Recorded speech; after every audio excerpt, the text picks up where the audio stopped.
Chapter 9 is going to be dealing with the real estate market itself. A couple of important things in here that, first of all, the physical characteristics of real estate are really defined in this chapter. And let me go over those with you briefly. First of all, real estate is immobile. And what we mean by immobile, what we're talking about is that you can't move it. And I'm not talking about a house, moving a house off of a site. I'm talking about the surface, the subsurface, and the air rights that we have, along with that bundle of rights. That's what is immobile. In addition to being immobile, it's indestructible, which means you can't destroy it. You can't destroy that surface, air right, and subsurface right. And lastly, it's heterogeneous. And when I say heterogeneous, what I mean is that every piece of real estate is uniquely different, mainly because of the legal description. Regarding highest and best use, I want to talk about that a little bit later on, but highest and best use simply means what can we do with a property that's going to cause it to be worth the most money to us, whether it's in a sale or whether it's cash flowing on a monthly basis. Let's talk now about the economic characteristics of real estate. And what I'm going to do here is I'm going to talk about supply and demand. First of all, let's talk about demand.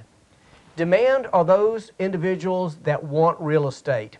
And I think it's real easy to understand that a certain demand on a certain supply is going to create the pricing. In other words, if we have a certain supply of something, the higher the demand, typically the higher the pricing is going to be. If we have a larger supply and a smaller demand, the pricing is going to go down. So the price mechanism is all going to depend on what that supply and demand relationship is. As far as the demand factors, one of the things that I want you to remember is that as prices go up, typically demand also goes down. They're inversely related. If you think about it, there are a certain amount of people that can afford a $100,000 house in a neighborhood. There are a lot of people that can afford a $250,000 house, but not nearly as many as the $100,000. There are some people that can afford a $500,000 house, but not as many as the $250,000 or the $100,000. So as you see, the further up we go in the price mechanism, the fewer people there are to purchase. As population increases, so does the demand side. Also, one of the things that we know is that as our income goes up, our demand for real estate also goes up. Typically speaking, the number one reason that people go from one home to the next or move up from one home level to the next home level is not because they're coming and going from a community. It's because their income levels have increased and they want to be able to match that income with a home. As far as available mortgage money, we've already seen that in our marketplace. Obviously, if there's no mortgage money available, sometimes buying a home is going to be difficult. Also, consumer taste is going to change.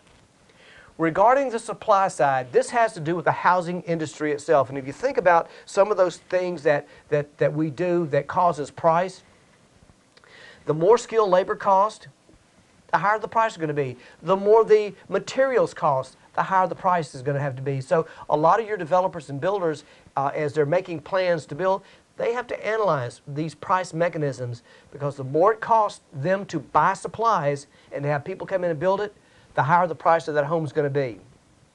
As far as interpreting the market is concerned, one of the things that we're going to look at in the marketplace is a vacancy rate.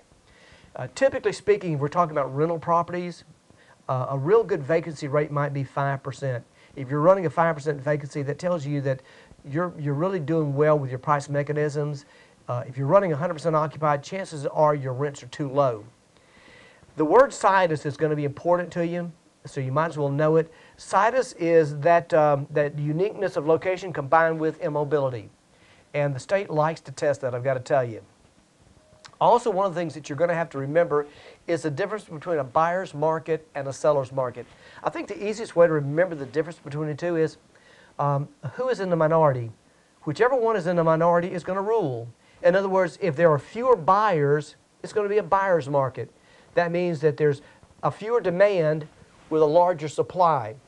If the sellers are in charge, that means that we have a fewer supply and a larger demand. So it's going to be inversely related.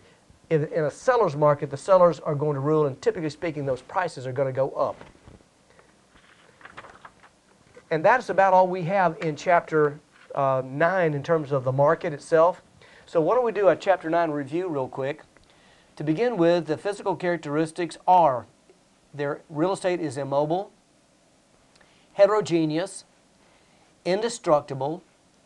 Situs is the uniqueness of location combined with immobility. Sellers versus buyer's market. Just remember, whoever's in the minority is going to rule. Highest and best use is the most profitable use of a property. Demand are the people who want housing. As prices go up, demand goes down. Supply is the product in the market. As material prices go up, housing goes up as well. And that's the end of Chapter 9.